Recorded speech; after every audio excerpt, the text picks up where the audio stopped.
Okay, so we all know that Easter is the Super Bowl in the church world. But I think that if Easter is the Super Bowl, then Mother's Day has got to be at least a playoff game. It's a big deal. And this year in 2024, we have exactly 6 weeks in between Easter and Mother's Day.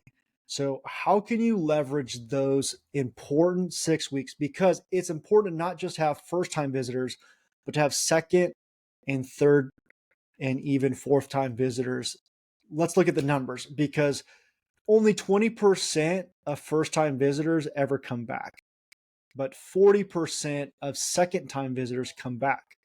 And check this out, 60% of third time visitors come back. So it's vital that we create a process where we can increase the number of people on Easter that come back. And I think we can strategically use those 6 weeks between Easter and Mother's Day to really amplify our focus and intentionality to not just get people to Easter, but how do we get them to come back? So I want to share some ideas with you. Okay, the first one is this: between now and Easter, you've got a couple of weeks. I would encourage you to invite a couple secret shoppers. So here's the deal: these are a couple of people who have never been to church before. That's key because they need to not know the culture of churches. They need to not know how churches flow and what to look for. They need to be people who don't go to church. Now, how are you going to get them to do this? Well, you offer them a gift card for a dinner or Amazon or something like that for doing this. Okay. You're going to ask them to come on a certain Sunday and you're going to ask them to fill out a form and a survey and things like, was parking convenient? Were you greeted? Did the signage make sense? Were you able to check in easily? Did the services flow well? Was there anything said that was confusing to you? Were you followed up? All those types of things that you feel like would be really important for you to hear from a first time visitor who's never been to church before, because that is a lot of people who are going to be coming to your service on Easter. It's been said that over 60% of Americans plan to attend church on Easter Sunday. That's a lot of people. All right. So your church is going to have visitors. Are you ready for them?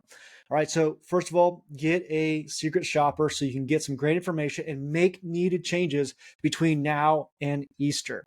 All right. Now, let's go ahead and plan out a couple of events between Easter and Mother's Day that we're going to invite them specifically back to. All right. So, this might be a baptism following Easter. People get saved on that Sunday. So maybe let's plan a baptism that you're going to specifically invite them to. Maybe you plan to have a special sermon series that is specifically targeted to new people, about families. Maybe it's about hot topics in the church or hot topics of people questioning their faith, things like that. Maybe it's a pizza with the pastors or a party with the pastors that you invite them to. Maybe it's a special family event. You're going to have like a family picnic in those 6 weeks. Maybe you launch a parenting workshop, or maybe you launch Alpha, where if you're not familiar with Alpha, it's really a lot of questions about the faith and how to answer those tough questions. And what you're going to do is you're going to set up specific communication for these people. Now, if you have something like Planning Center or something like that that has the option for you to have a no broadcast. So this is not going out to your entire audience. This is just for new people. And why I say no broadcast is because these people need to not get your normal communication that you're sending out to your whole church. This needs to be specifically targeted communication, that the language, the graphics, the invites are specifically communicating for these people that came for Easter. So that's why I say no broadcast. They don't come to Easter and they're getting the same email that you send out to the whole church about the prayer meetings. That's not really their next step. They're not getting the emails about the the voting for the new building projects. Those aren't really the emails that these people need to be getting. They need to be getting specific emails about this next couple steps and invite to these events. Now, a couple ways to do that. One, you can set up, again, a specific subgroup within your planning center or your communications.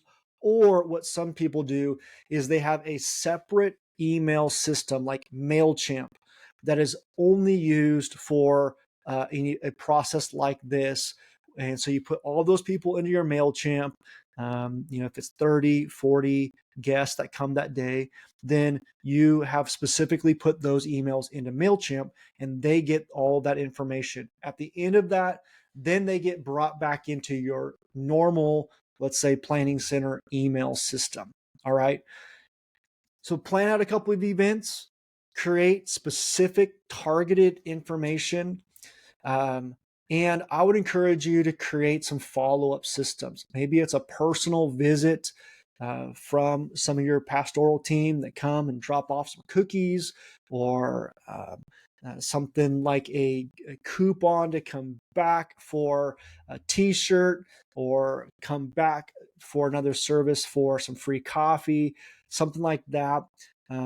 One church that I heard about is that they started inviting people to come back for a second time, mailed them a handwritten note, and inside there was a coupon for a free t-shirt. It increased their return rate by over 30% because they offered people to come back for a t-shirt. Now, I want to also encourage you this: when those people come back, have some gifts for all ages, not just the adults, but think about youth, think about kids. Are there some gifts that you can give when they come back as well? Often we pull out all the stops for the first time, and then when they come back, they're kind of overlooked. It's almost like they got duped. They just feel like they're no longer special. Now, this may seem pretty overwhelming. I know you've got all kinds of things you're already doing for Easter. You're swamped, right? So functionally, here's the deal. There's a couple of things that you can do. One, you could ask a staff member to oversee this.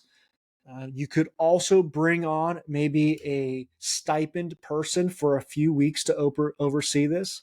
Or you could even ask somebody to come in and just volunteer for a few special hours a week during this 6, 7, 8 week time frame to set it all up and to run the process.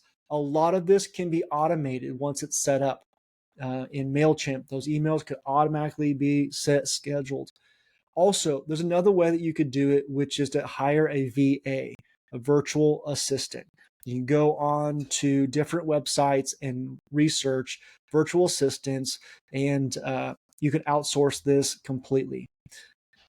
We all know this, that the low-hanging fruit in church growth is helping people come back for the second time. We're going to have people come for Easter, but will we have a great system to help people come back for a second time? I want to encourage you to think about the 6 weeks between Super Bowl Sunday and what I would call maybe a playoff game, which is Mother's Day.